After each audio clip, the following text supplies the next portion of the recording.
disability. Next speaker, Ms. Asnlf, Asnlf. Mr. Ali. Yes, can you hear me? Yes, you can. Please go ahead. Okay, 2 minutes only. Thank you.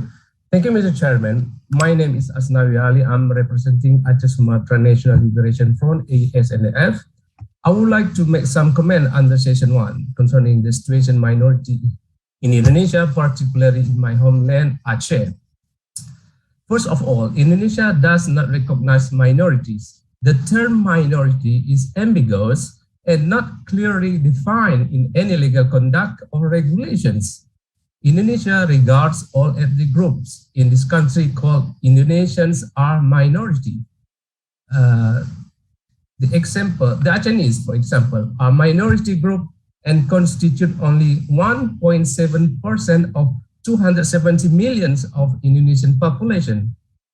The Acehnese have a different historical background and therefore should be respected and allowed to exercise their civil and political rights without fear. Mr. Chairman, after the 30 armed conflict, there are indeed arrangements between Free Aceh movement and Indonesia, but the government lacked the commitments. As a result, a new conflict could not be prevented in the future. With regard to past abuse, not a single perpetrator, I repeat, not a single perpetrator of this crime has been brought to justice, signaling that such violations are permitted to be violated in Aceh with impunity. Finally, the root of conflict in most regions, especially in the former Dutch East Indies, such as Aceh, South Moluccas, West Papua, which have never been decolonized properly, in accordance with the rule and principle of the Charter of the UN. The Dutch handed all its separate colonial territories over to the new entity called Indonesia, which dominated by the Japanese as Indonesia single majority. By so doing, they have replaced the Dutch rule as a colonizer to rule over the rest.